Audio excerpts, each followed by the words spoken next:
Hi, my name is Brandy Derrick. I'm the owner of Legal Ease Bookkeeping LLC. I'm making this video series to help attorneys easily get started keeping track of their finances with QuickBooks Online.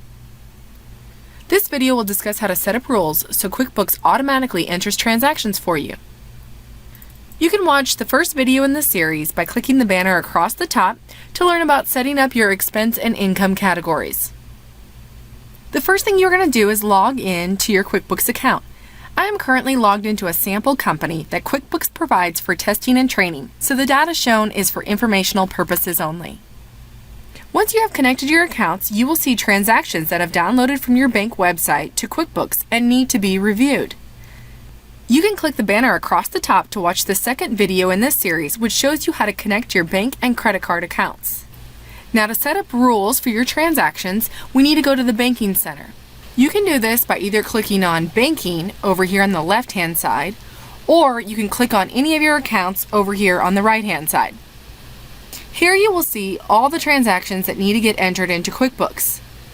To make your life easier, you can set up rules so that way every time you purchase something from a specific location, like the Texas Bar Association, it will always get entered as the same thing. So for example, for the Texas Bar Association, you might always want that to come in as dues and subscriptions. You do not want to set up rules for things that might be different types of expenses. For example, FedEx may not always be a shipping expense, because sometimes you may want that to be a billable expense that you pass along to your clients. In that case, you wouldn't want to set up a rule. To add a rule, you click on Bank Rules up here at the top. Then you're going to click on New Rule. I'm going to show you how to add a rule that says when interest gets paid into your trust or IOLTA account, it is automatically marked as something that is owed to the state. So the first thing that you're going to do is add in a rule name.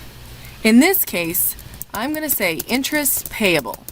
And since this is money that you received into your bank account, you're going to mark this as money in. And now we only want this rule to be applied for the trust or IOLTA account. So I'm going to go ahead and unselect all the accounts and only select our trust IOLTA account. In this next section, you can really get creative with your rules. Maybe you have two charges from the same company, but if it's a certain dollar amount, you want it marked one way, and if it's another dollar amount, you want it marked another way. You can set up two rules for that company to specify that.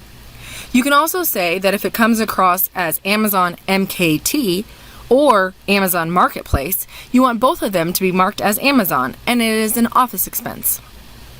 There are tons of choices, but in this case, I'm going to say that if the bank text contains the word interest, I want to set a rule for it. Now for the transaction type, you're almost always going to leave this as a deposit/credit card credit, even if it really isn't on your credit card. Maybe it's on your debit card, or maybe it's an automatic draft from your bank account. That's okay. We're going to leave it as that. Then for the name of the payee, I'm going to select the name of the bank that's paying us the interest.